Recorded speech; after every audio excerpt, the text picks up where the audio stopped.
Show. Olá, sejam bem-vindos à nossa oficina, né? Lembrando que essa oficina está sendo gravada e vai ser disponibilizada lá no YouTube do CREAD.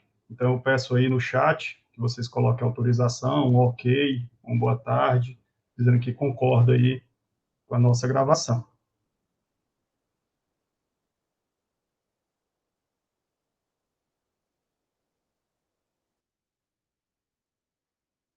Legal, legal. Então, vamos nós. Então, primeiramente, boa tarde, né? Você que está nos assistindo, é um prazer, né, participar dessa oficina. A gente deu o nome de oficina, né, justamente para ter essa quebra, para a gente poder interagir mais, tá certo? Então, assim que for surgindo as dúvidas, levanta a mãozinha lá, certo? E a gente vai abrindo e vai conversando e vai trocando essa ideia. A ideia da pesquisa iconográfica na formulação de material didático, né, vem de algum tempo já, né, desde que eu fui convidado para ser pesquisador iconográfico, e isso me trouxe muita, assim, questionamento sobre isso. Então, eu fui atrás, pesquisar, fiz capacitação e tudo, para a gente tentar entender ainda o que é o pesquisador iconográfico, certo? Então, essa é uma das buscas que a gente tem hoje, e dar orientação também, né, para quem trabalha nessa área, os professores, os técnicos, né, os corretores, para a formulação do material didático, tá certo?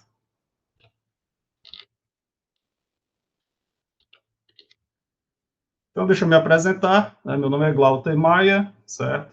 Eu estou aproximadamente mais de 16 anos já no IF, né? Atualmente eu sou pesquisador iconográfico aqui do campus, faço parte de um grupo, né, do NTAD, tá certo? Aqui do campus Sobral. Tenho um doutorado na engenharia de alimentos, sou engenheiro de produção, né, sou economista, tenho um mestrado na área de logística e pesquisa operacional e também finalizei uma especialização em EAD, né, e as novas tecnologias educacionais, tá certo?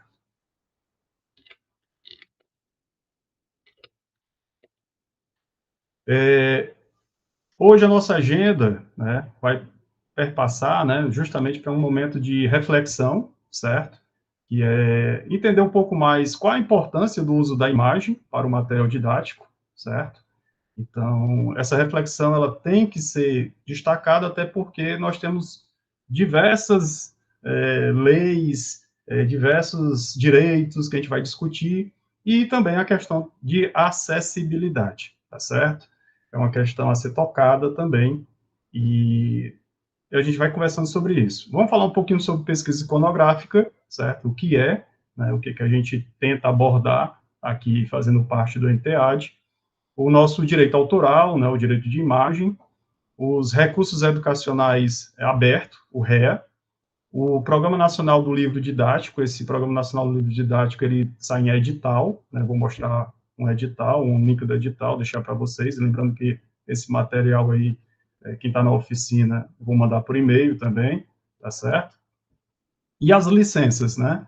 As licenças, como é que se dá essa troca de informação, como é que eu reutilizo o material, como é que, se eu posso ou não posso copiar, mexer, editar, tá certo? E como usar um banco de imagens que a gente chama de livres, né? A gente vai explicar por que está entre aspas aí, né, essa parte de livres, porque é muito momentâneo, certo? A gente vai discutir a questão do direito, até porque ele pode ser revogado, ele pode ir, pode voltar, a pessoa pode voltar a negar a, a, a troca de imagens, né? Então, assim, tem plataformas que ela, no seu tópico de uso, ela deixa bem claro que ela não garante nada, né? Mas aí você tem que parar e ler aquelas letrinhas pequenas, coisa que eu fiz em algumas telas aqui, depois eu vou mostrar para vocês, certo? Então, assim, primeiro, qual a reflexão, né? Qual a importância do uso da imagem para o material didático, né? Então, nós culturalmente, a gente acha muito bonito, né, colocar imagens, muito colorido, muito, Mas isso tem tornado, na nossa EAD, no nosso material digital, né, também, um material mais pesado, né, pesado em termos de download. Lembrando que o nosso aluno, ele utiliza de uma internet, muitas vezes de baixa qualidade, né, e isso faz o nosso documento ficar um pouco mais pesado. A outra grande questão também, né, são como conseguir, né, nessa seara, nesse mundo de Google, digamos assim, né, depois a gente pode até tirar e falar um pouco sobre as inteligências artificiais, né, mas nesse mundo de Google, tanta disponibilidade de imagem, mas sem, às vezes, uma origem certa, né. Então, as imagens, elas podem ajudar a tornar o conceito abstrato, né, mais concreto, captar a atenção dos alunos e promover a compreensão dos temas mais complexos. Então, ele organiza o pensamento, ele facilita, né, essa interação com o aluno, essa memorização. Mas aí eu questiono, né, deixa a reflexão. E se não pudesse, né, usar essa imagem?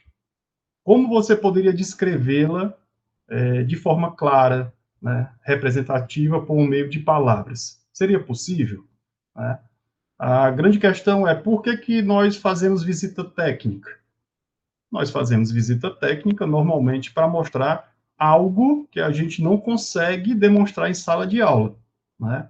Então, quando eu simplesmente coloco imagens decorativas ou imagens de uma abelha, né? E aí, sem muito relacionamento, ela tem pouca atratividade. Mas se eu digo que eu vou falar das patinhas das abelhas e dou, né, a formação dela, né, as divisões corporais, então eu tenho uma ideia de, de zoom, né, de uma ideia de específica, né, detalhada daquela imagem, e aquilo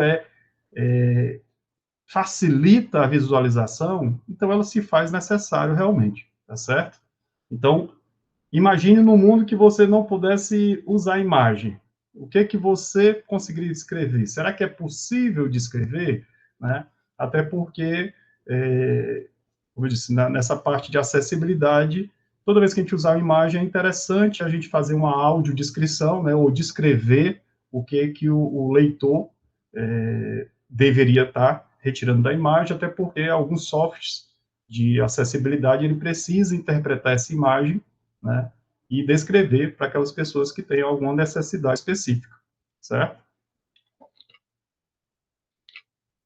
Então, assim, na classificação, né, do uso de imagem, nós temos aqui, né, baseado no Carney, no Levin, né, e no Lemve, algumas classificações. Tem mais, mas a gente adaptou aqui para não ficar tão extenso. Primeiro, decorativa. Nós temos imagem decorativa, elas decoram a página, fica muito bonita, né? Mas trazendo pouco ou nenhuma relação com o conteúdo presente no texto escrito, né? Hoje, nessa parte da pesquisa iconográfica, né, dessa parte de seleção de material e tudo, ela meio que a gente não escolhe, se não tiver muito relacionado ao texto, né, a gente evita, justamente porque, assim, não faz muito sentido, né, somente por decorativo. Nós temos imagens reinteracional, né, são as imagens que repetem o que está no texto verbal, certo?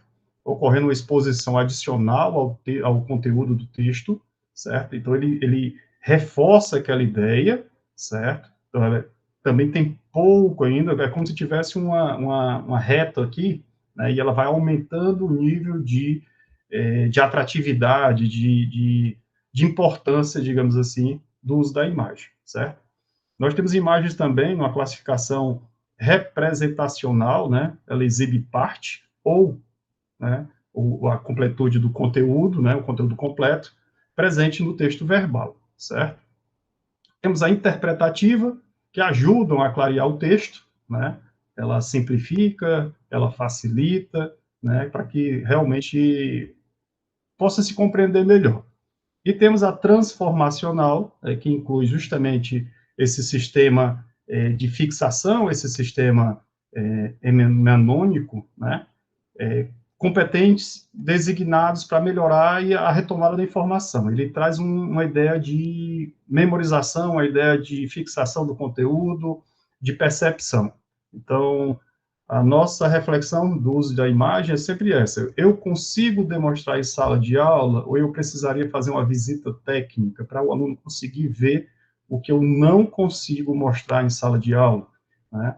Então, assim, então realmente eu preciso daquela imagem porque eu preciso mostrar algum detalhe, né, chamar atenção, uma característica, um estilo, né? Então, na parte de história, uma parte, né, movimentação em termos cultural, né? Então, para perceber isso, essa imagem seria interessante? Se sim, né? Ela é extremamente viável a gente correr atrás de alguma imagem. Se ela é só declarativa, talvez não faça muito sentido para nosso material. E aí chegamos ao ponto, né? Assim, mas o que é o pesquisador iconográfico? Essa é uma das questões que eu fiz quando fui convidado, né? Eu fui convidado para ser pesquisador iconográfico, achei muito legal e disse, mas o que é, né? Então, assim, pesquisar, nós somos pesquisadores, né? E aí eu disse, não, isso aí é a minha praia, eu gosto de pesquisar, pesquisador é aquela pessoa que pesquisa. Legal. Mas iconográfico, né? Então, mais pesquisa é o efeito, o ato de pesquisar, uma investigação detalhada, né?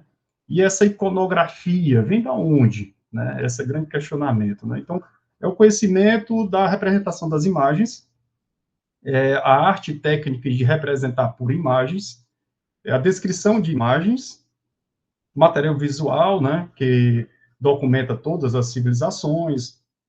Então, o que que ela faz parte, realmente, o pesquisador iconográfico? É esse cuidado com as imagens, né? No seu mais amplo, digamos assim, a gente consegue identificar datas, identificar o autor, identificar essa questão realmente da origem da fotografia, a origem do fotógrafo, tentar datar, né? Isso além das imagens, né? Tem diversas atividades, tipo sonoras, né? O que foi representado por alguma fixação em termos de marca histórica, certo? Mas no nosso dia a dia, nós como pesquisador iconográfico, a grande ideia hoje é nós conseguimos educar o nosso professor, educar o nosso elaborador do material para um bom uso, né, da imagem, aquela imagem que ela tem um efeito, né, educativo, pedagógico, uma imagem que também respeite a nossa legislação, né, a parte de questão do direito autoral, nós vamos ver, direito de imagem, direito de propriedade, direito conexo.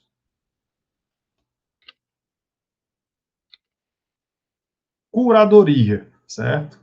O que é uma curadoria? É o ato e efeito de curar. Sim, legal, mas e aí? Né?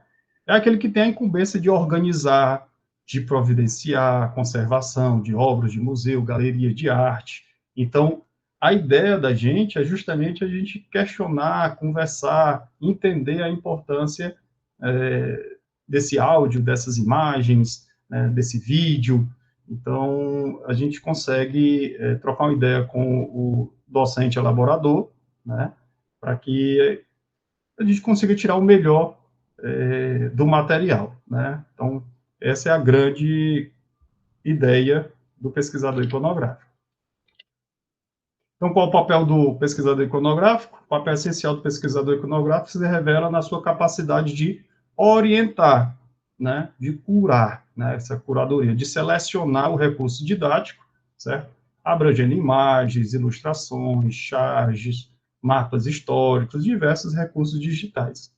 Além disso, ele desempenha um papel importante ao investigar a procedência, a autoria, a autenticidade, né, desses elementos iconográficos, proporcionando um contexto que se alinha com a intenção original da produção e dos propósitos, né? Já fazendo um parêntese, hoje nós temos uma dificuldade grande com as inteligências artificiais, porque a gente passa a duvidar se aquilo que está chegando para mim realmente é o fake news, né? Se realmente ela é originária ou se realmente alguém manipulou aquela informação, né? Isso tem se tornado constante no nosso dia a dia, né? E isso ainda é passível de mudança na nossa legislação, que é um pouco antiga e não prevê, né, essa questão. Então, um documento iconográfico, né, que inclui justamente pinturas, gravuras, ilustrações, fotografias, desenho técnico, né, filmes, materiais estereográficos, transparências, cartazes, entre outros. Né? Elementos essenciais para referência sempre serão o autor, né, quem realmente é o autor da obra, né, o título da obra, né, se aquele autor ele, ele nomeou aquela obra, a gente leva em consideração a data, né, e a especificação do suporte, né, o que ela realmente vem a localização, qual é o tipo, né. Então, quando necessário, a gente acrescenta alguns elementos. Por exemplo, nós temos aí no exemplo 1, né, que tem o nome do autor, aí tem, doenças chavantes com a década de 1980, né, tipo fotografia, e aí no segundo exemplo, né, eu tenho uma teleconferência das redes do Sesc Senac 2010, comportamento do consumidor, e aí eu tenho, entre parênteses ali, né, o Rio de Janeiro, Senac, né, então não tem um data ali, mais ou menos, né, não tem a notificação do autor, aí, mas eu tenho, que foi 2010, foi um cartaz. O terceiro, né, o que acreditar em relação à maconha, né, eu tenho a localidade, foi São Paulo, né, eu tenho a editora ali, a Seravi, 1988, aí tem Transparências, Colorido, né, e tem um tipo de filme, né. Então, assim, essa representação de documentação, isso é tudo normatizado, né, na ABNT, certo? Onde ele vai justamente nessa relação de referência, onde o nosso leitor pode encontrar esse facilmente esse documento, certo? Então, isso nós professores, nós pesquisadores, normalmente a gente usa essa referência de um, de um artigo, né, de um livro, e a gente tem que também ter esse cuidado com as imagens, né, de onde ela foi retirada, de onde é que ela, quem é o autor, o nome da obra.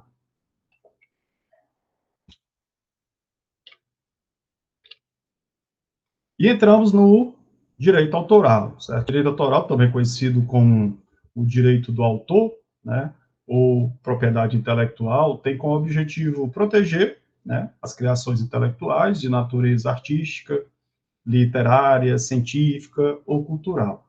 Nós vamos ver, né, basicamente, nós temos duas leis, né, que é a lei justamente, a lei autoral, né, e temos também a questão do direito de imagem, certo? Então, a nossa lei, né, que é de 1998, muito antiga em relação aos nossos tempos atuais, né, onde a gente tem uma facilidade digital, certo? E ela já está na hora de ela passar por uma revisão, né? Ela foca muito ainda em material impresso, isso dificulta, né, a nossa modernização. Então, ainda é uma areia movediça nessa questão na parte digital, certo? Porque ela não está muito sustentada, até porque a nossa lei, né, a lei 9.610, né, de 1998, ela não traz ainda essa questão da informática, né, do material didático, certo? Mas ressalta sempre alguns pontos que valem ser ressaltados, que toda obra ela é protegida automaticamente, certo? Eu não preciso de registro. A partir do momento que eu tenho essa convicção, né? Eu tenho um testemunho, eu tenho essa parte, ela facilita, porque toda obra já é protegida, né, ao ser criada, certo? Então, todas as obras protegidas pela lei devem ter autorização prévia e expressa do seu autor para serem utilizadas, né, na modalidade prevista. Então, eu preciso, né, se eu vou utilizar, de uma autorização, certo? O uso que necessita de autorização inclui reprodução parcial ou integral, a edição, a adaptação, o arranjo, né, ou qualquer outras transformações, a tradução para qualquer idioma, né, então eu tenho uma obra e faço tradução, eu tenho que pedir autorização ao autor, a utilização direta ou indireta da obra literária, artística e científica. Abrindo outro parênteses, nós temos o quê? Uma flexibilidade para a nossa área, que é a área docente, né? Que nós vamos ver que na nossa área docente, ele permite, né, até certo limite, digamos assim, nós utilizarmos a obra, né, ou pequena parte da obra, mas ele deixa claro também que a gente não pode, não pode passar desse limite, certo? Eu não posso expor a cereja do bolo do livro, até porque um livro comercial, um livro que realmente precisa, tem fins lucrativos, né?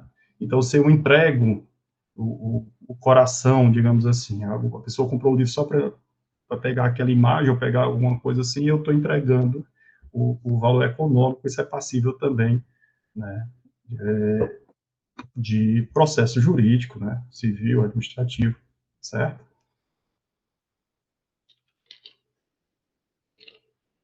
Então, nós temos, primeiramente, os direitos morais, né? O direito moral, né, garante o quê? Primeiro, não é transferível, né?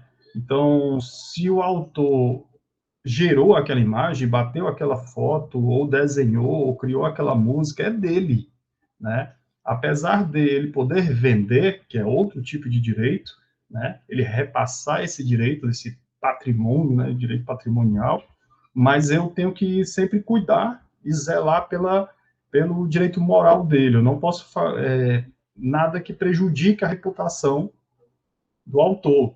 Isso tem muita jurisprudência nessa parte dos memes. Então a gente tem que ter muito cuidado, né, para se utilizar de memes na internet, porque normalmente ele traz um certo nível de piada, num certo nível pode ser, né, de reputação, que prejudica a reputação da pessoa que está naquela imagem. Então tem que ter muito cuidado em relação a essa parte de memes, né? Então ele garante o vínculo pessoal, certo? Com a obra com o autor, com a obra, ela é referência, quem é o autor, quem é a obra, então isso é claramente deixado em lei, né, que é dele, é intransferível, né, são eternos, né, aquele compositor sempre será reconhecido como compositor, diferente, né, como eu estava comentando, do direito patrimonial, nós vamos ver que tem um tempo onde ele cai em domínio público. Mas apesar de cair em domínio público, nós devemos ainda reconhecer o autor, né? É um princípio moral, né, digamos assim, de reconhecer o criador daquela imagem, o criador daquela arte, o criador daquela música, né? Então, isso não tem prazo de validade, certo? Então, os principais direitos são justamente ser reconhecido pela obra, ter seu nome indicado sempre que a obra for usada, né? Então, ele tem esse reconhecimento, proteger a obra contra alterações, né, ou usos que prejudiquem a sua reputação, uma montagem, uma deformação, um meme, tem que ter muito cuidado. Decidir se e quando a obra será publicada, é dele, né? Então, assim, ele tem uma certa participação nisso, certo? Já nos direitos patrimoniais, né? Opa, eu fiz essa música, eu fiz essa obra, mas eu posso vender a obra. Isso ainda me garante o direito moral, mas eu já não sou detentor, né, daquela obra. Eu sou como reconhecimento e criador. Mas a pessoa que tem o direito, né, patrimonial, ele pode alugar, vender, é justamente essa parte econômica. Ele pode fazer uso econômico disso. Oi, alguém quer falar? Pode participar. Aqui é um bate-papo. Bateu sem querer? Oi, Ana Maria. Pode dizer.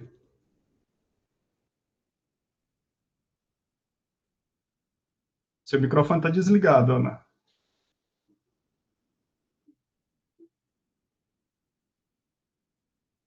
Não? Então vamos continuar. Qualquer coisa, Sou colega de trabalho de vocês, está tudo em casa, certo? Então, a grande maioria aqui, né? Então, fiquem à vontade para a gente bater um papo, certo? Então, esse direito patrimonial, né? Está dizendo, ele pode ser adquirido, eu posso ser detentor daquela marca, daquele produto, daquela obra, e vou fazer uso, digamos assim, né? Por um certo período de tempo. Só que dura em torno, né? Quando a vida do, né, o autor falece, ainda tem mais 70 anos após sua morte, né? Então, quando finaliza ali dezembro, certo? Em 1º de janeiro, começa a se contar para cair em domínio público, né? Mas essa obra de patrimonial, ela pode ser vendida, licenciada, transferida, certo?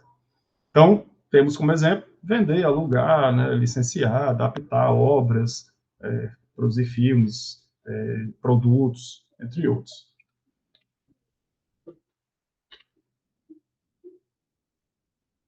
Direitos conexos. Direitos conexos é justamente o que envolve, né? Então, pessoas que ajudaram a divulgar, ajudaram a construir, ajudaram a passar aquela imagem. Então, imagine aí, por exemplo, um compositor de música. Ele compôs a música, o arranjo, mas eu tenho um intérprete. E esse intérprete, ele tem um direito conexo, né? Ele não é o autor da obra, mas ele ajudou a divulgar, ele ajudou a colocar ela em alta, né? Então ele faz parte de uma interpretação, faz parte de um processo, tá certo? Então protege quem interpreta, quem produz, né? Que transmite, né? Sem ser o criador original, tá certo? Então isso está direito aos cantores, produtores, entre outros, que participam, né, às vezes indiretamente da obra, tá certo? E o direito de imagem? O direito de imagem, né, ele está na nossa Constituição Federal, certo? Que também, né, em 1988, ele traz lá no artigo 5º, né, que garante o direito à imagem, à vida privada, à honra e à intimidade como os direitos fundamentais da pessoa.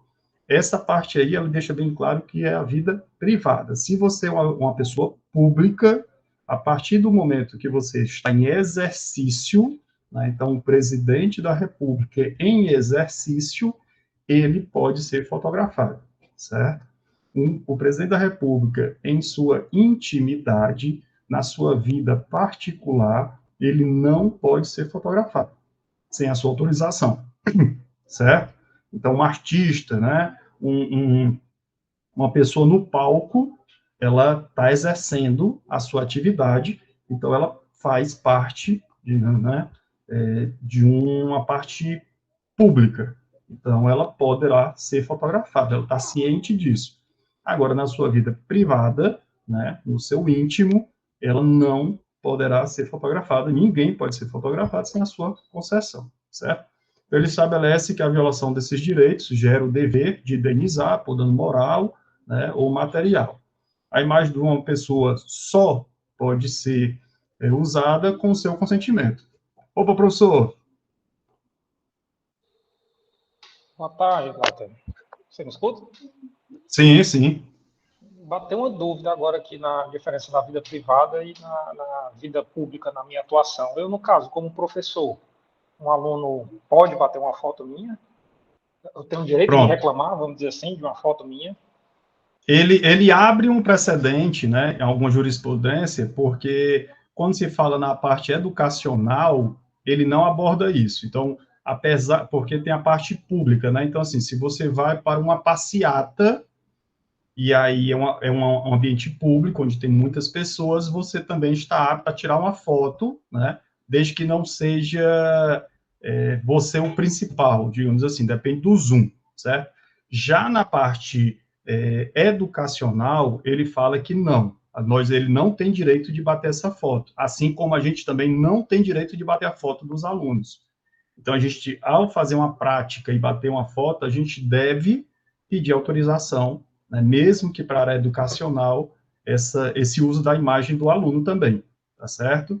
Então, o uso do aluno, ele também precisa fazer isso. Então, é contra e alienai. Alienai? Acertei?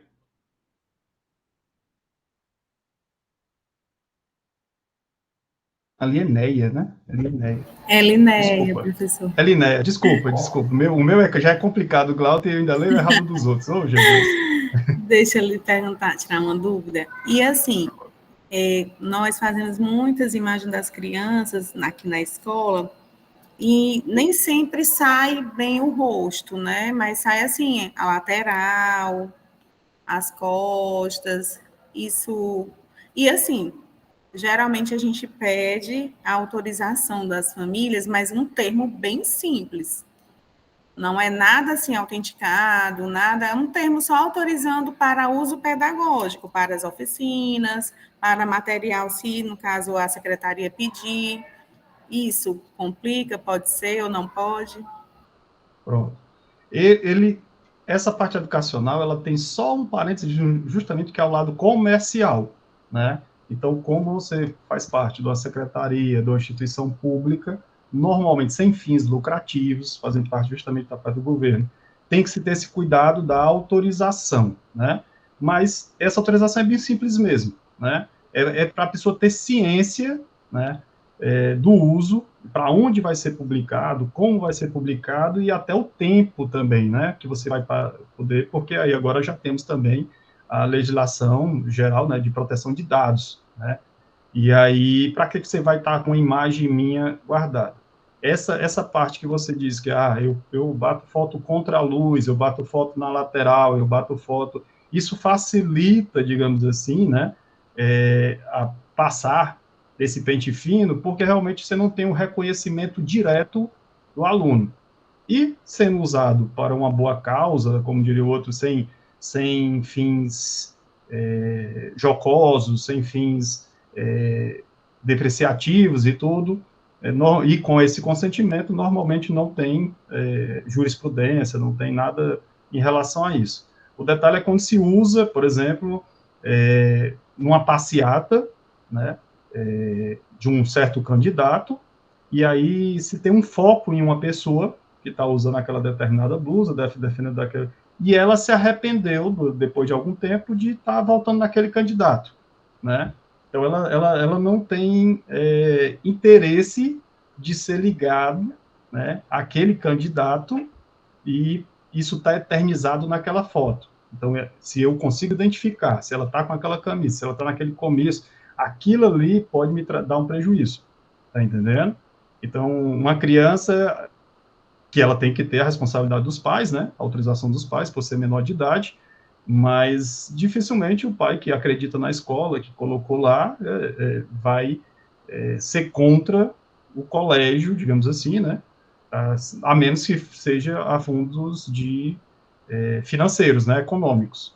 E aí seu filho aparece no outdoor, isso é meio que constrangedor, porque se você não foi comunicado, se você não autorizou sua imagem, tem fins econômicos, né, estão ganhando dinheiro, matrícula, né, essa parte todinha na sua imagem, isso pode trazer alguma solicitação de retirada e passível de indenizações morais, né, e material. Tá certo? Professor Paulo, ficou claro também? Ficou sim, Walter. Obrigado. Tranquilo. Então, a grande questionamento, né, assim, a gente evita, quando vocês vão ver, tem uma linha muito, assim, muito, que é a parte jornalística. O jornalista, ele tem uma certa liberdade, né, mas ele também é passivo de punição, tá certo? E se saiu no jornal, eu também não posso usar. Não é porque saiu no jornal, que é público, que eu posso usar no meu material didático. Não posso, né? Então, fins jornalísticos, ele tem uma certa liberdade, né, digamos assim, ele tem uma regulamentaçãozinha um pouquinho diferente, né, para mostrar aquela realidade, para fazer, mas hoje eles também já tomam mais cuidado também para pegar um plano mais aberto, um plano mais deformado, né, para que a gente consiga ver que o foco não é a pessoa, Se o foco for a pessoa, aquele movimento que eu posso identificar aquele personagem, eu preciso pedir autorização, tá certo? Então, tem que ter só esse cuidado aí. Então, o sem autorização, mesmo que sem intenção, né, ofensiva, fere o direito da imagem, certo? Então, eu tenho direito moral, que é aquele que eu criei, eu preciso ser reconhecido por isso. Eu tenho um direito patrimonial, eu posso vender e fazer uso desse recurso. E eu posso ter direito à imagem. E a gente vai conversar justamente uma outra situação, que aí é bem interessante também, certo? A imagem de uma foto profissional de um casamento. Você contrata um profissional, certo? No seu casamento. Quem é que está na foto? Você. Então, assim, é a sua imagem. Então, se é a sua imagem, você tem direito de imagem. Mas quem bateu a foto?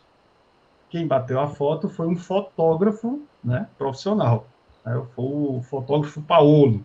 Então, assim, o fotógrafo, ele tem o direito moral, porque ele é digamos assim, o criador da arte. Foi ele que pegou o melhor ângulo, foi ele que teve a sensibilidade da iluminação, do momento, do sorriso da noiva, né, de pegar o buquê voando. Então, assim, é um negócio bem sensível. Quem está na imagem? Você. Então, você tem direito de imagem. Mas quem é o proprietário, quem é o dono, né, do criador da arte? O fotógrafo. E aquele iluminador, aquelas pessoas que participaram de todo aquele processo, aí tem um direito conexo, né? Que é justamente facilitar a chegada daquele movimento. Então, para vocês verem como, assim, não é tão simples. Poxa, mas eu contratei, né? Se contratou, tem que ter contrato. E esse contrato tem que estar bem descrito, né? Essa passagem aí. Mas lembra lá que o direito moral, ele não pode ser desprezado, mesmo ele passando todos os direitos, que é o direito de propriedade, né? E para você usar a sua foto, você deveria citar ele sempre quem é o fotógrafo do seu álbum de fotografia, né? Então, você é um relato, você tem que deixar claro também que a arte, né, esse direito moral de ele ser lembrado como o criador daquele conteúdo, certo? Então, para vocês entenderem como, às vezes, é um pouco... E o direito conexo, né? Quem participou disso, o iluminador, o maquiador, então tem todo um detalhe bem interessante também. E o que é que não constitui ofensa, né? Não é considerado violação dos direitos autorais o uso privado da obra. Poxa, eu comprei, eu posso ler. Eu posso tirar xerox em casa? Se não for para fins lucrativos, né? Eu posso imprimir lá um artigo para ficar em casa, né? Eu não tenho essa intenção de lucro, né? Então, assim, ela não prevê isso, né, como um problema, certo? Citações pequenas, citações de um pequeno trecho da obra, isso é muito aberto. Tem gente que fala 10%, tem gente que fala 5%, mas não deixa claro. O que deixa claro lá na legislação é se você realmente tirar a cereja do bolo. Se você contar logo, é o famoso que a gente chama agora do spoiler, né? Se você entrega tudo ali, pode ser que alguém não fique interessado de continuar lendo aquela obra, ou vendo aquele material, ou entender a metodologia de alguém, ver. Então, assim, ele despreza porque você já entregou. Então, isso é visto também no direito, né, que você está ferindo o direito autoral, certo? Mas um pequeno estudo, uma pequena crítica, um citado fonte e autor, sempre, né? Reprodução de notícias ou informações de interesse público, né? Então, de onde vem, é de interesse da população, né? Então, é uma ideia realmente para todos. E o uso educacional. Essa parte aqui, ela é muito delicada, como eu disse. A nossa legislação, ela é antiga, 1998, 1988, a civil e a Constituição Federal. E ela não previa, por exemplo, o que a gente está fazendo agora, né? uma live, digamos assim, com gravações. Então, isso pode ser reproduzido mais de uma vez. E quando a gente abre nosso slide em sala de aula e faz uso uma única vez, quem viu, viu, quem não viu, né, perdeu, né?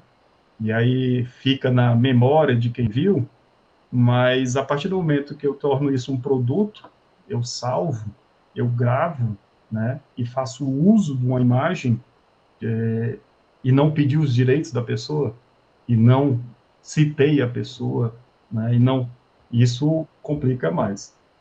Oi, Felipe. Opa, Glauter, tudo bom? Glauter, é porque surgiu uma dúvida aqui, né?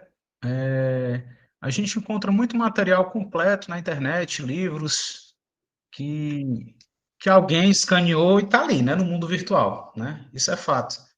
E quando a gente, porventura, oferecer um curso, ou então até mesmo ofertar aquele material como fonte de estudo para o aluno, como é que fica essa questão, né? Porque o material ele foi escaneado, ele tá no universo, está na internet, né? Talvez nem os proprietários saibam, ou se sabem, não, não solicitaram para extrair, né, das mídias, enfim. Aí como é que fica essa questão da utilização de material integral, de livros? Pronto, entendi. Ele não veio pela uma via formal, ele veio pela uma via informal. Então, essa via informal, ela não existe para a lei, tá certo? Ah, professor, mas eu fiz o download lá, tipo assim, ninguém quer saber, né? E aí, porque eu estou estudando em casa para concurso, para a parte todinha e tal, beleza. A partir do momento que você replicou, aí começa a dar problema, certo? Então, assim, evite passar para os alunos. Hoje nós temos a biblioteca virtual, hoje nós temos como dar bibliografia e dar indicação, diz assim, eu tenho esse título aqui. O que ele faz com essa informação, aí já é problema dele. Se ele vai fazer o download daquela fonte informal, não foi você que orientou, né? Não foi você que passou o capítulo daquele livro, tá certo? Então a gente tem que ter como docente, como autor de livro, né? Como defensor realmente do direito autoral, a gente sabe que a gente encontra certos documentos, né, de fácil acesso hoje no mundo da internet, mas o famoso para consumo próprio ainda se tem uma vista grossa, mas a partir do momento que você é um replicador, né, que você realmente é um fomentador, você está fomentando que as pessoas continuem nesse lado informal, isso pode dar bronca, certo, Felipe? Então, a ideia é a gente usar plataformas formais, livro físico, ou as bibliotecas virtuais, ou indicação do livro, lá em plataformas onde você pode adquirir oficialmente o livro, né? Um e-book, mas de forma nenhuma a gente pode incentivar essa parte informal, que aí é como se fosse um tráfico de informações paralelas, né? A gente sabe que existe, mas a gente deve evitar, tá certo? Certo. Valeu, Glauter, Não é muito obrigado, viu? Valeu. interessante. Valeu. Tranquilo? Então, passar aqui pra... Então, reforçando, o que é que diz, né, os direitos autorais sobre o uso educacional? Principais pontos, né? Artigo 46, inciso 3º. Permite a reprodução de pequenos trechos da obra. Cara, é muito aberto, né? O que é pequeno para você, o que é grande para mim, o que é assim, pequenos trechos, isso é muito aberto. Não diz de 5%, 10% da obra. Então, isso também ele assim, questionável, né, o que é pequenos trechos. Sem autorização para fins didáticos, né? Desde que sem objetivo comercial e respeitando o direito autoral. Então, assim, sempre pensar que alguém criou aquilo.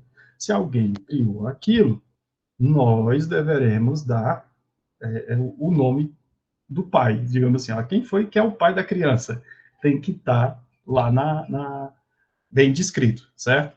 E aí ele flexibiliza, né, fins didáticos, mas sem objetivo comercial, tá certo? Então, ainda, ressalto de novo, é muito complicado porque nós temos uma legislação antiga, E essa legislação antiga ainda não previa o uso de recursos tecnológicos, né? Ela fala muito sobre a parte impressa, mas e a parte virtual? E os e-books, né? E as aulas gravadas? E isso é um pouquinho ainda a ser discutido, certo? Limitação: você não pode usar a obra por inteiro, a obra precisa ser parcial, né? Então, realmente limitado, justificado pelo conteúdo da aula, né? E não pode ter uma exploração comercial, né? Então, você não pode transformar aquilo, né, em recurso financeiro, sem a devida autorização, sem a devida identificação do autor, certo? Então, como selecionar imagens adequadas para o seu material didático? Então, primeiro, assim, não existe risco zero, certo? No curso que a gente fez e tudo, a professora sempre batia nessa tecla, ó, não existe risco zero.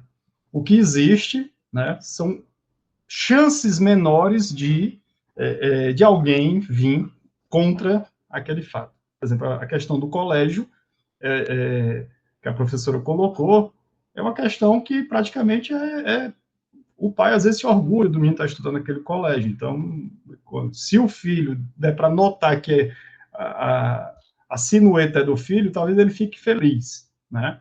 Então, a gente é muito crítico com a nossa imagem também, né?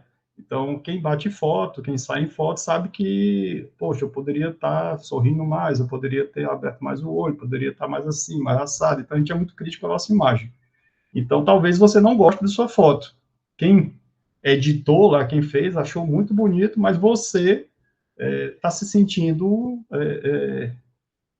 não pertencente, né, digamos assim, daquela obra, né, porque você está sendo ferido porque você não gostou da sua imagem. Isso é uma crítica, às vezes, a gente tem, certo? Mas se você tá de boa, né, nós vamos mostrar depois alguns sites aqui que a gente consegue essas imagens livres, e ele deixa bem claro, ó, o fotógrafo, ele abre mão dos direitos dele e tal, mas aí lá, quando a gente vai atrás das informações bem direitinho, ele abre mão, mas se ele se arrepender, ele pode se arrepender. Então você faz o download da imagem, né, e dentro de 2 anos ele diz, não, eu não quero mais colocar nessa plataforma livre, não. Eu quero meu direito de volta. Ele pode. Ele é autor da obra, ele pode, e a partir daí você não pode mais usar aquele material, né? Então é um pouquinho, e assim, risco zero a gente não tem. A gente tem formas de diminuir esse risco, certo? Como? Primeiro usando, né, os REDs, o que é? São os recursos educacionais digitais. E aí eu deixei uma fonte aqui depois para quem quiser saber mais sobre isso, né, desde o seu histórico, como é que se começou, tem a parte da ONU, né, aquela Agenda 2030 para esse fomento de materiais de propagação da educação. Então, tem criações colaborativas, né, onde a gente abre mão do conhecimento para que mais pessoas saibam daquilo, certo? Então, são materiais, ferramentas em formato digital, normalmente de fácil distribuição, né, para evitar até custo, porque se não tem custo diretamente, não tem por que ter ganho financeiro, né? Eu diminuo a chance de ter, porque eu não preciso nem voltar atrás dos custos que eu tive. É mais um custo intelectual, digamos assim. Então, envolve vídeos, textos, imagens, jogos, né, podcast, infográficos, slide, entre outros. Então, a gente abre mão disso, é uma construção, né, às vezes de mais de um autor, e pode ser recursos gratuitos ou não, certo? A gente pode fazer essa plataforma. E no caso de materiais de domínio público, né, ou licenciados de forma aberta, são duas coisas diferentes, uma já caiu em domínio público porque o autor já faleceu e já se passou mais de 70 anos. Ou eu licencio a obra, eu deixo essa informação e abro mão, né, que nós vamos ver que hoje tem regulamentação para isso, tem, né, os Creative Commons, onde tem símbolos. E esses símbolos, eles vão facilitar essa identificação, se esse material pode ser reutilizado, pode ser adaptado, pode ser mexido. Então, ele trabalha também muito com essa questão da facilidade. Por exemplo, uma grande discussão, um dos grandes materiais que que são distribuídos são na plataforma do PDF. Só que a plataforma PDF, ela é muito chatinha para editar. Nós temos até formas de editar, mas ela não é facilmente copiável, não é facilmente editável, não é facilmente... Então, assim, eles rebatem em relação a isso. Quando eu só tenho uma plataforma de vídeo, uma plataforma de... Então, assim, ele quer essa disponibilidade para todos, né? Tá certo? Senhores, são 3h30, eu vou passar a lista de frequência, certo? Só um segundinho aqui, ver se eu consigo... Senão eu esqueci, eu não quero esquecer. Aqui.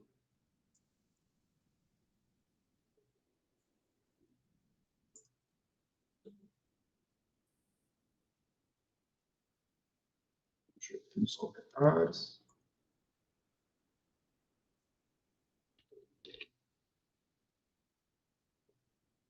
Tá passando a lista de frequência, certo?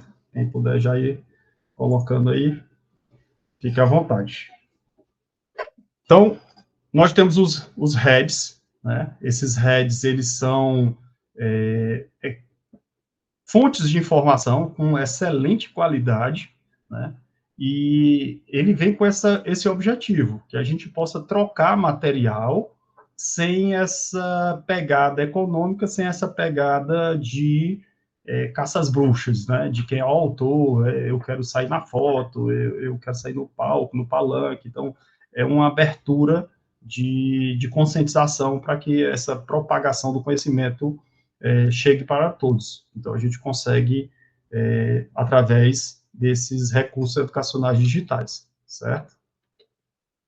Deixa eu ver aqui. Então, os REDs, né, qualquer recurso educacional destinado ao ensino e aprendizado, certo?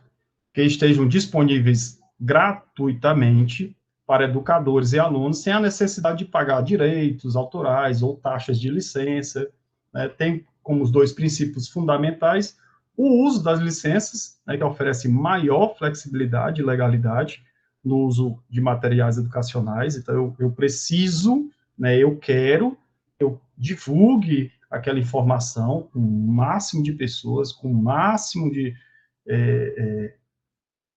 a parte de software, justamente para que eu não tenha problemas, né, e eu possa compartilhar meu conhecimento.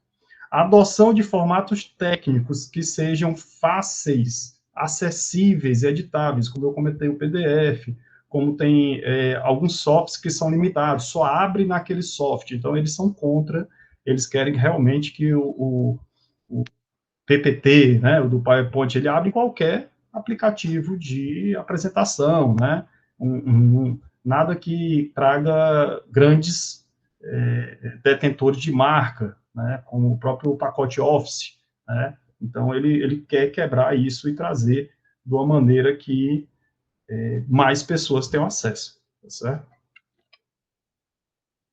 E aí eu tenho, né, depois eu passo esse material para vocês, eu tenho o Programa Nacional de Livro Didático. Esse é bom porque são editais, né, tá aqui o edital aqui de 2024 a 2027, e tem o edital aqui de 2024, né, ele tá valendo. Eles são justamente para que aquelas pessoas, editores, artistas e tudo, eles possam, né, elaborar esses materiais. Então, nós, formadores de material didático, deveríamos nos espelhar nele. Ele está muito focado, às vezes, para ensino fundamental, ensino médio, mas ele tem regras, assim, que eu diria, regras de ouro, né? Regras que vão deixar a gente um pouco mais confortável, né, em termos de o que o governo hoje está comprando, ou está adquirindo, em termos de livro, como é que vai estar a imagem, como é que está o acesso à informação, né, em termos de edição.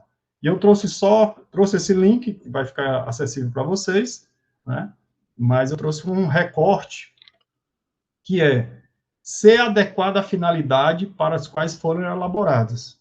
Parece óbvio, né, mas tipo assim, aquela imagem, ela é adequada para aquela finalidade? Ela contribui para a compreensão dos textos? Ou é só decorativa? Ou é só, né, tipo, ela contribui para a compreensão e atividades estar distribuídas equilibradamente na página? é porque quem faz a contratação, não é o nosso foco, né?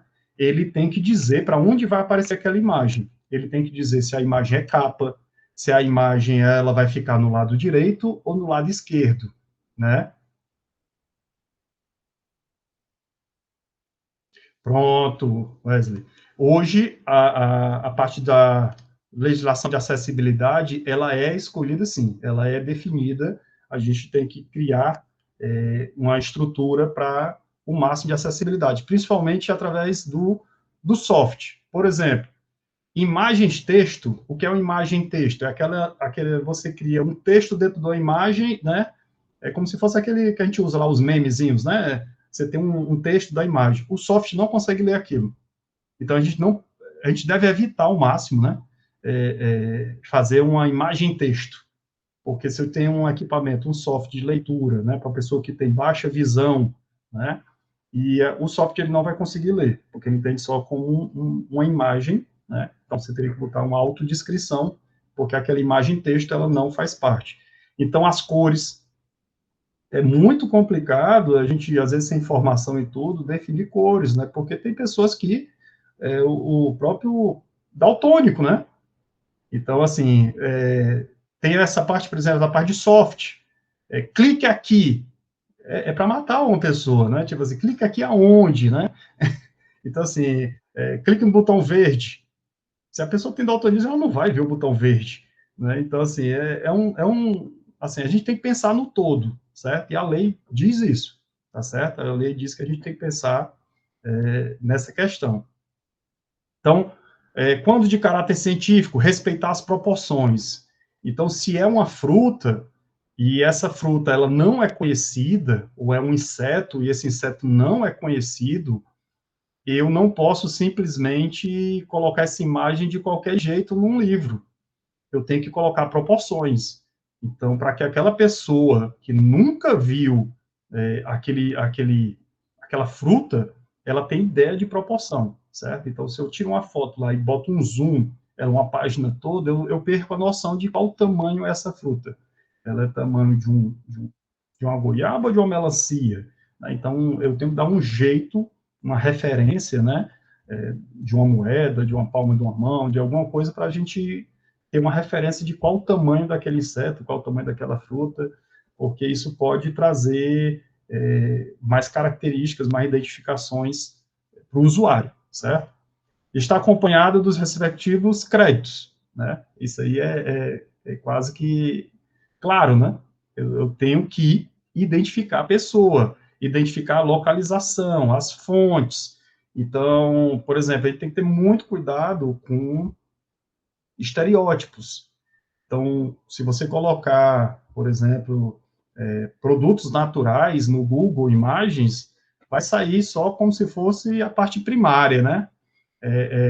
Só frutas e verduras, assim, então, poxa, mas eu tenho muito mais coisas nutritivas além do que essa parte primária, mas ele pega o estereótipo, se eu colocar o estereótipo de do índio, e aí você cria aquela imagem, e às vezes você está estereotipando uma imagem, né, do indígena, né? Índio não, indígena. Então você coloca de um servidor da construção civil e você estereotipar aquela imagem, essa seara também, né, já abrindo outro parênteses, o grande problema, primeiro, da inteligência artificial. A inteligência artificial, ela é belíssima, mas ela parte de algum ponto. Ele é um algoritmo matemático que ele é construído, a imagem pode até ser nova, reproduzida, mas ela nasce de alguém, certo? Então, se eu vejo longe, é porque eu estou acima, ombros de gigantes, né? Então, assim, se eu subir em ombros de gigante para ver mais longe, quem foram essas pessoas que eu peguei como referência, como base? E, às vezes, a inteligência artificial não te dá essa referência. Qual foi a mistura que deu para sair aquela nova imagem? Isso ainda é muito complicado, porque você não pegou essa referência, não pagou os direitos autorais e simplesmente a OpenAI, né, a dona do ChatGPT, ela disse que abre mão desde que a a abertura ela é de via dupla.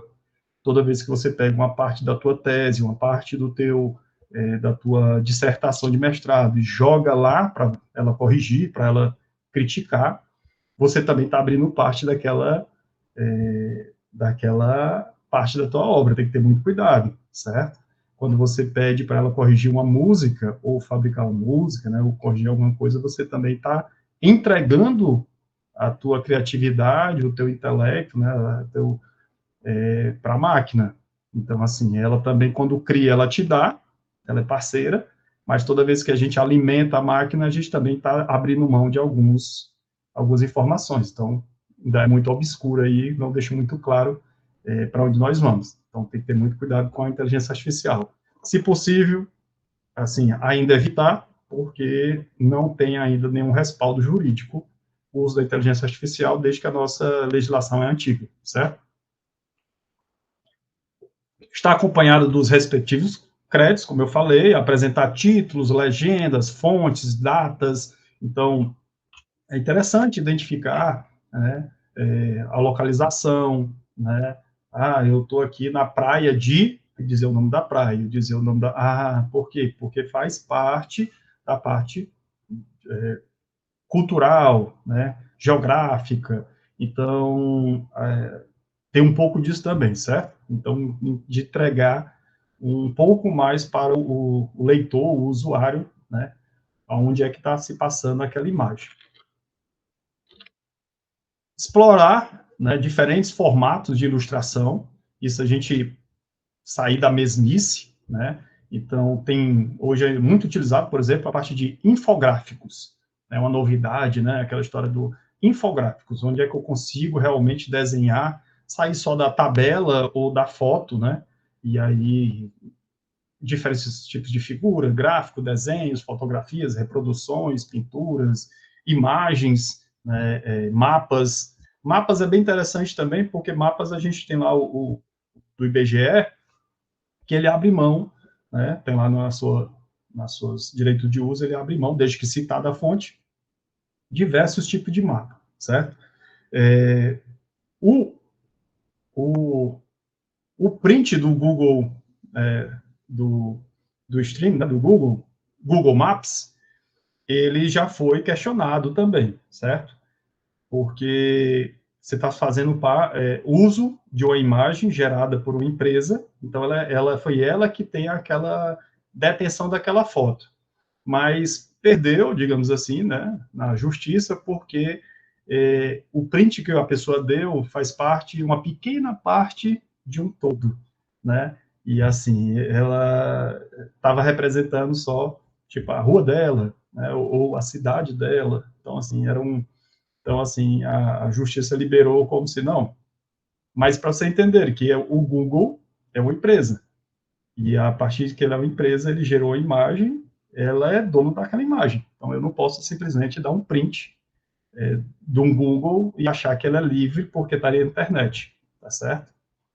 Então, apresentar, no caso, ilustrações obtidas a partir, né, de microscópio, informações sobre o aumento utilizado, qual é a característica que eu tirei. Antigamente tinha lá a parte de filmes, né?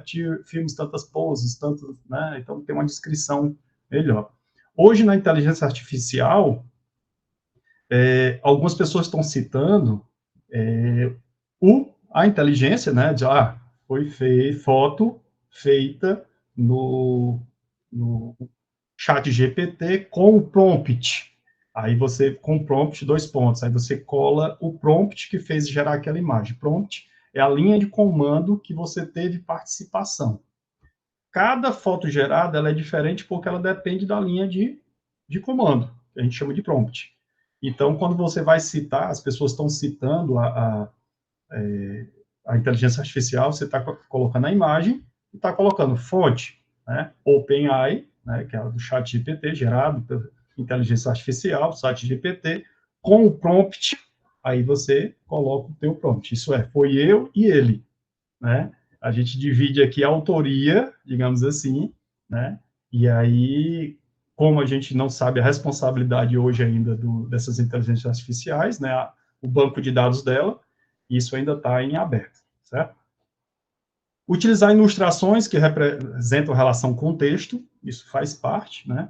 Utilizar a escala adequada, retratar adequadamente, essa é uma das questões mais discutidas hoje, a diversidade étnica da população brasileira. Nós somos uma população plural, né? Então, tem se batido muito nisso em termos de imagem, quando você imagina culturas, né? Culturas afro, ou culturas germânicas, ou culturas, né? Tipo, então, assim, você traz alguns estereótipos na nossa cabeça, né? O sertanejo, né? O cara do sertão, com o chão rachado, né? Então, assim, sofrido, e aí tem se mostrado outras características, né? A característica do agricultor, como é que está hoje, a característica da população local, né? Da cultura local, né?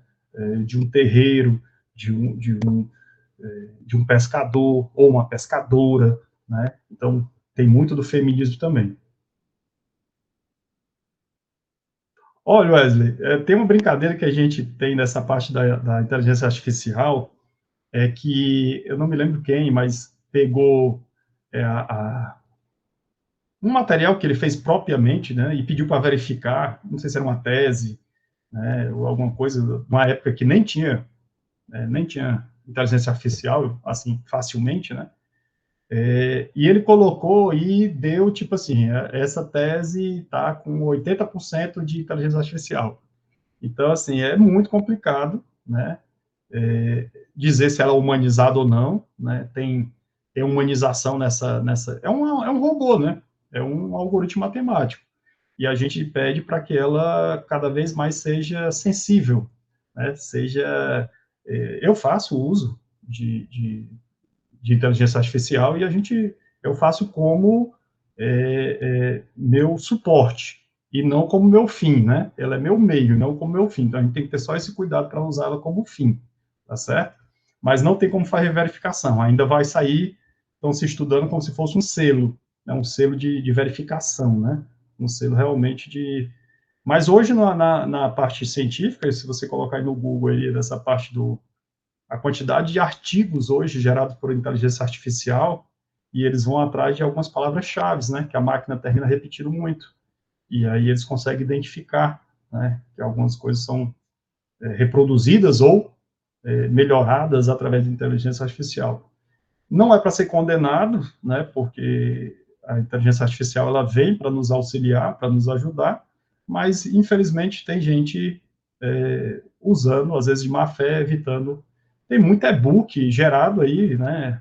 Inteligência artificial que gera e-book do nada, né? Tipo assim, então, e vende, né? Então, assim, e a inteligência artificial se baseou em algum banco de dados e não vai pagar o direito autoral de alguém, né? E aí é que começa a complicação. Então, é muito recente, né? Apesar de inteligência artificial, né, antes da década de 70, mas para a gente ainda é muito recente na nossa legislação.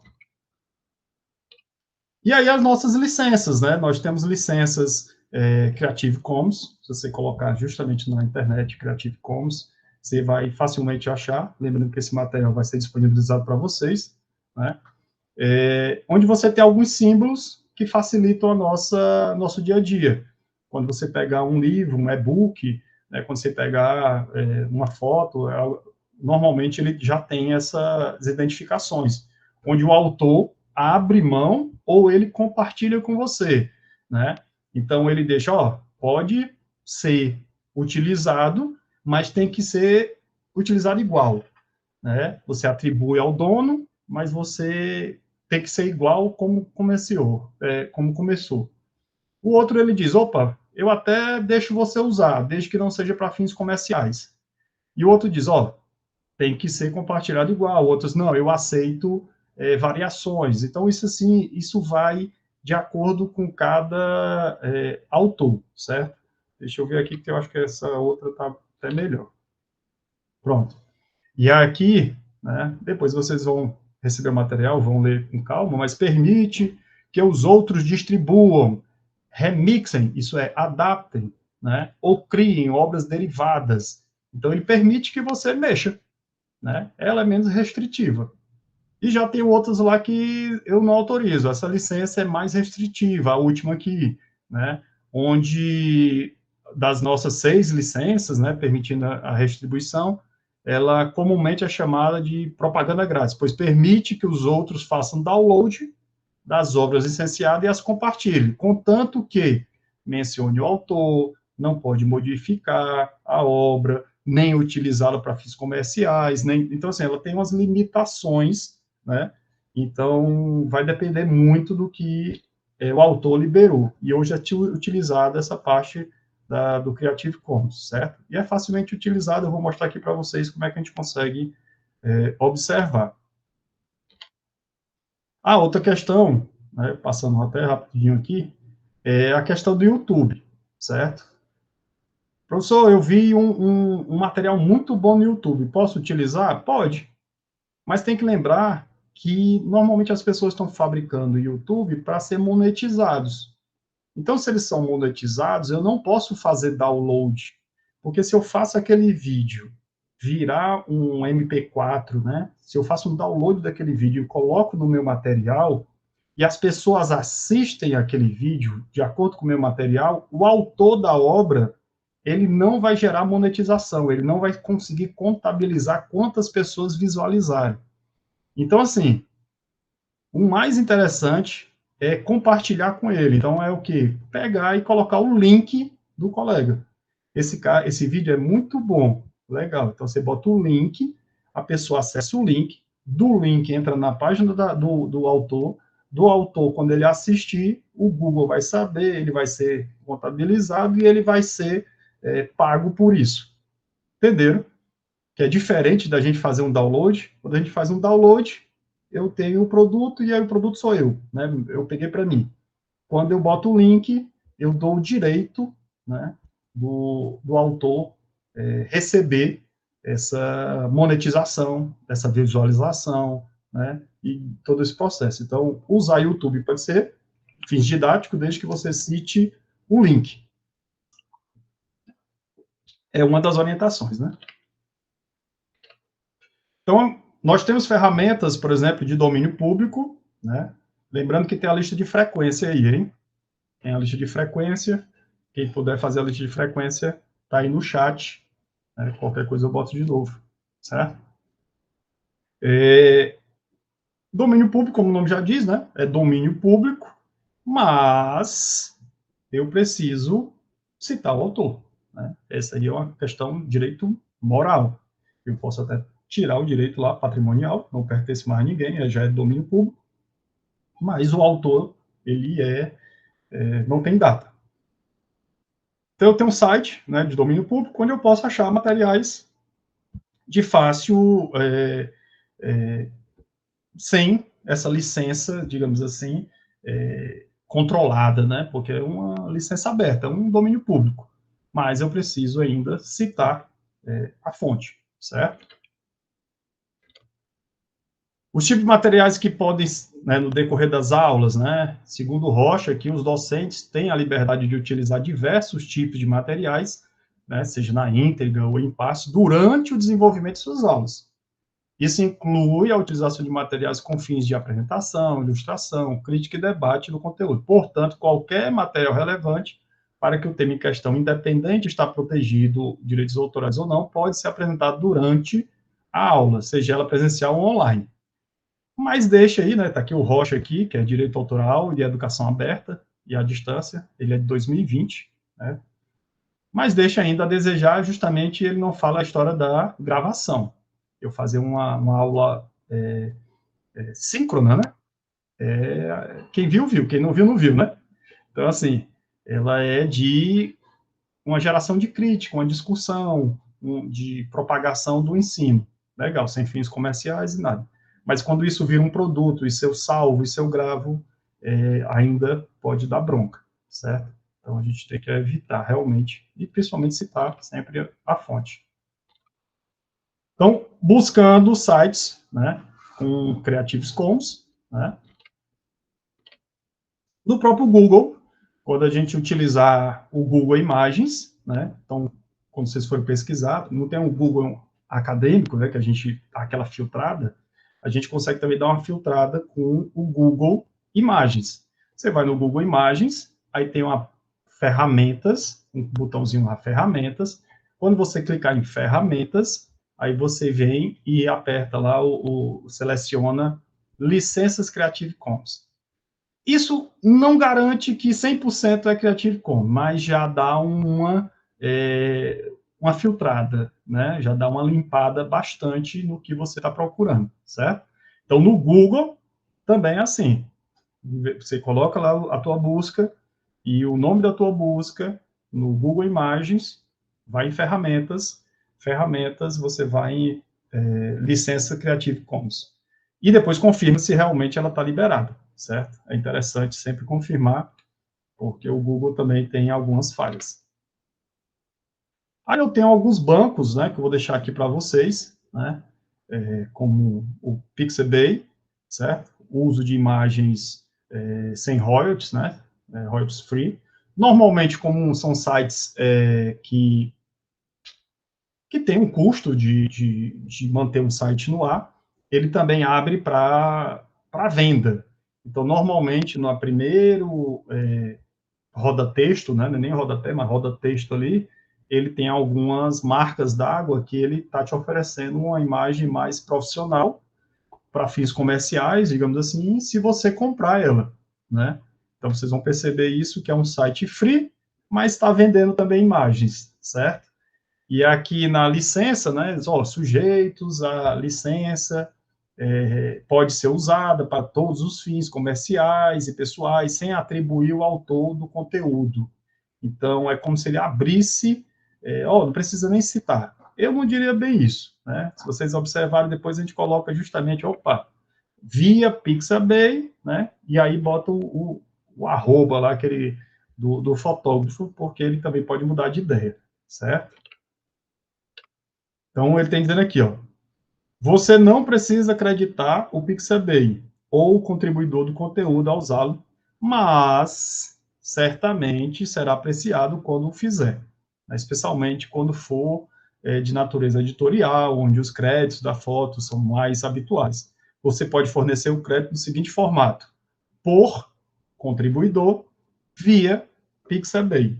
Então, quem foi que tirou a foto? Foi o Glauter. Então, por Glauter via Pixabay. Onde é que eu consegui essa foto? Então, aqui, fonte por Hans, né? Aqui está até um hiperlink dele, que eu posso clicar e ir na página do autor e está lá as fotos que ele divulga. Então, é como se fosse uma via de mão dupla.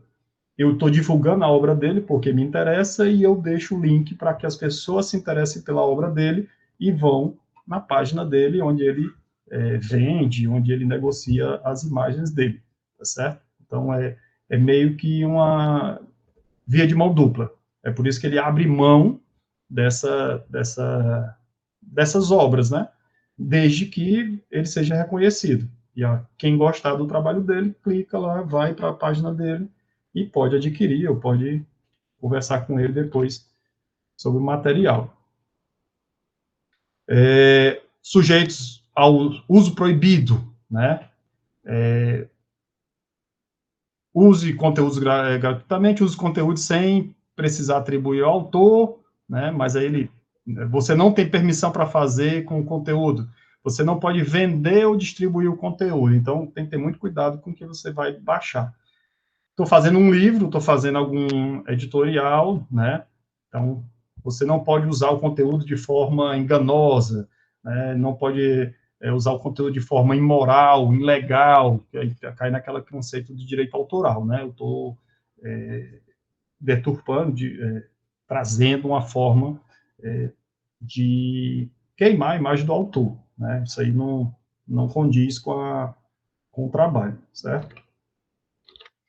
Aí tem outro link aqui, que ele traz justamente esse tipo de formato, né, em PNG, que você consegue tirar o fundo, né? Então, ele tem alguns que eles abrem mão também, ele é free, certo?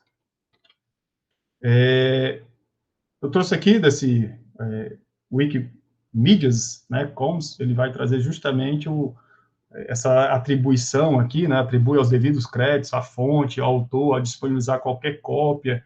e melhoramento dos mesmos termos. Então, ele vai trazendo essa questão desse ficheiro, né, dessa distribuição de documentações, né? Porque aqui, ó, licenciamento, opa, eu tenho lá o símbolozinho do Creative Commons, né? Essa obra está em domínio público em seu país, né, de origem, em outros países e áreas estão no prazo dos direitos autorais, e a vida do autor de mais 70 anos ou menos, né? Então, vai depender do que está. Esta obra está em domínio público nos Estados Unidos, porque foi publicada, né, em 1928, né? Então, antes do 1º de janeiro. Então, dá para se ter uma busca, desde que você observe os rodapés, né? Comecem a observar de onde vem, para onde vai, né? O que eu devo citar, então, o tipo de fonte. Aqui eu tenho outra página, que é o Flix, né?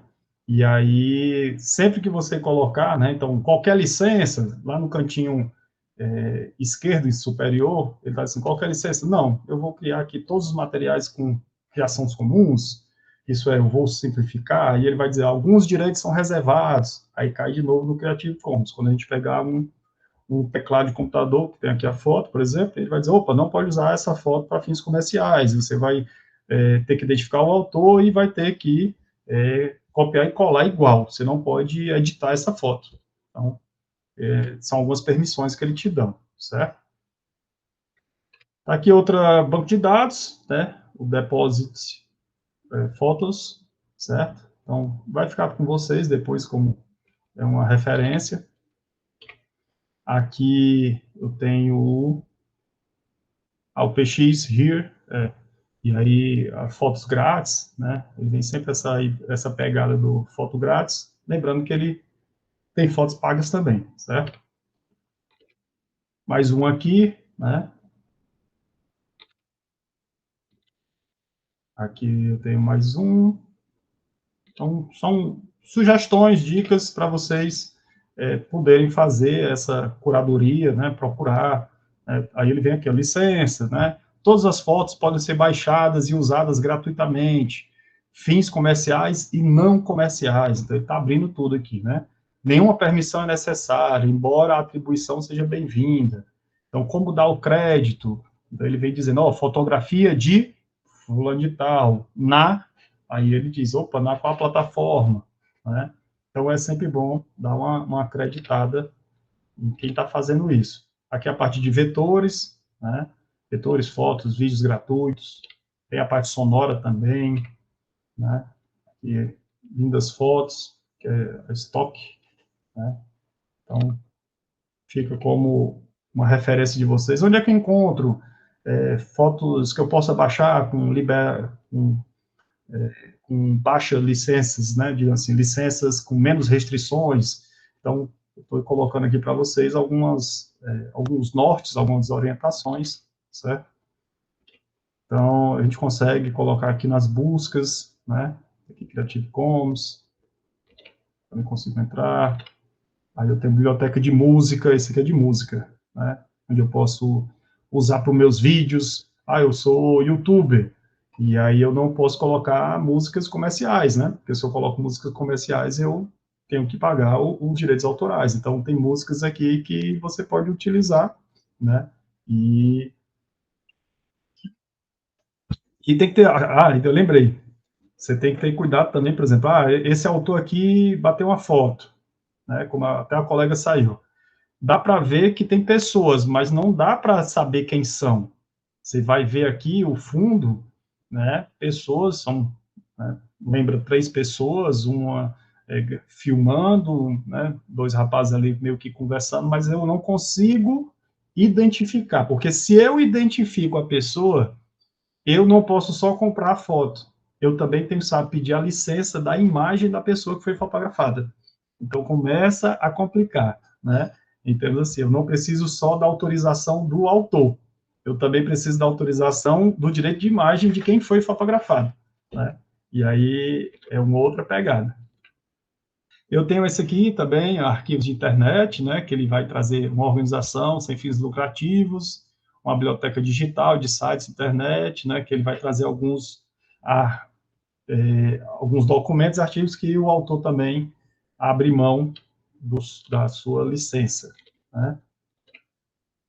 Eu deixo como sugestão de leitura, né, também esse Guia do Direito Autoral e Educação Aberta e a Distância, Perguntas e Respostas, né. Tem também esse Recursos Educacionais Abertos, Conceitos e Princípios, aqui a fonte embaixo, o link, facilmente acessado pela internet, né, ele vem com essa pegada de realmente de material aberto e replicação, certo? E deixo como sugestão de cursos também, né, tem uns repositórios aqui, né, no Moodle do Instituto Federal do Rio Grande do Sul, ali tem um repositório de materiais didáticos, digitais e direitos de uso na educação, né, curtinho, 20 horas, né, dá para fazer uma tarde aí, no brincar do dia, ele fala 20 horas, mas a gente sabe como é a contagem da educação à distância. Ela é bem mais rápida. Quem quer fazer, faz ali em 4 horas tranquilo, certo? Técnica de escrita para educação à distância, também deixo aí como sugestão, certo? Ali também. Aí tem que ver se está aberto o curso, né? Porque normalmente, quando eu fiz esse print aqui, ele, né, conclusão do curso até janeiro de 2024. Pode ser que não esteja aberto ou tenha outras turmas, né? Então, como princípio geral, né, a obtenção da autorização é requerida quando se pretende utilizar a obra. Eu pretendo trabalhar essa parte dessa obra artística, literária, científica, e ela é protegida por direitos autorais, eu tenho que me preocupar com isso. Quando o período de proteção dos direitos autorais ainda não tiver expirado, né, ele não é domínio público, quando o uso da obra não for autorizado por meio de uma licença pública, né, não está claro isso, quando a utilização planejada da obra não tiver legalmente permitida, né? Então, ele deixa bem claro isso, né? Tem obras que eu não autorizo mexer. A legislação é bem legal porque ela permite até paródias, né? Paródias e tudo, desde que você não acabe com a moral do compositor, né?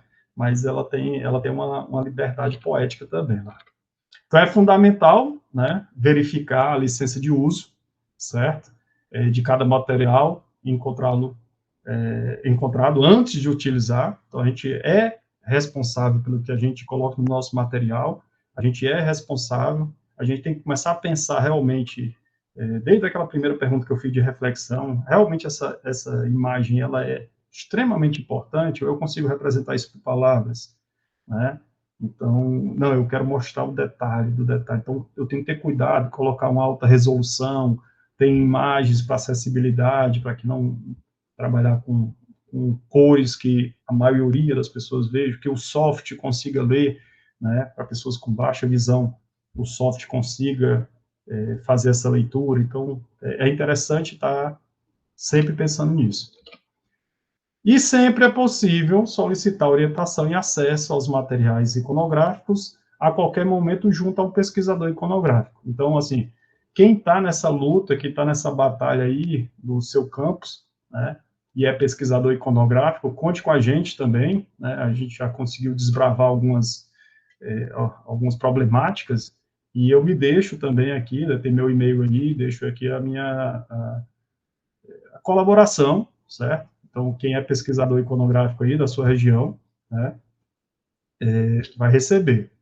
Sim, sim, vão receber. Eu estava brincando aqui que eu disse, só vão receber o material quem fizer a avaliação do curso. Eu vou colocar aqui a avaliação do curso, brincando, né, porque é interessante para a gente, mas a ideia é que eu passe para todo mundo o material, né, quem tiver o e-mail lá cadastrado, fica mais fácil. A gente fez uma inscrição e aqui também, avaliação.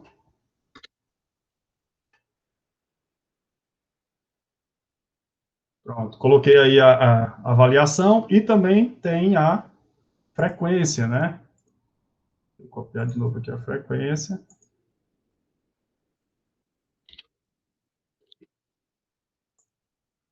Peço que vocês coloquem o número na frequência aí, para a gente Bom, lembrando que os certificados serão enviados dentro de um prazo de 30 dias, né? E, senhores e senhoritas, é isso, né? Estou aberto aí a dúvidas, esclarecimentos, se eu puder contribuir, né? Eu sei que é um tiro de informação, mas eu deixei muita coisa com hiperlink, com link aqui, né, com materiais, para que vocês tenham esse acesso. Tem meu e-mail, né? Nós estamos crescendo juntos, né? O NTAD daqui, com o CREAD, com cada campus, né? E fico aberto aí a perguntas, né, o que eu puder colaborar.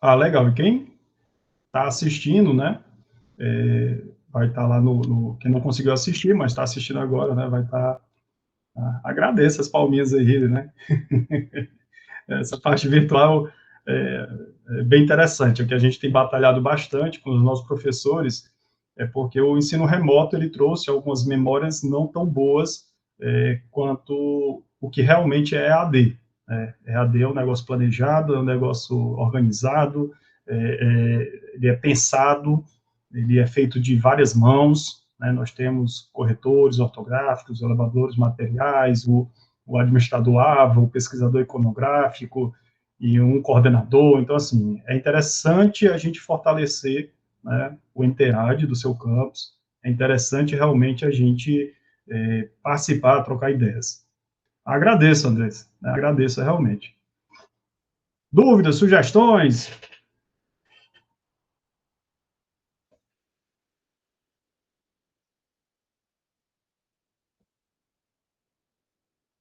Então, mais uma vez, muito obrigado pela participação de vocês. Contem comigo, certo?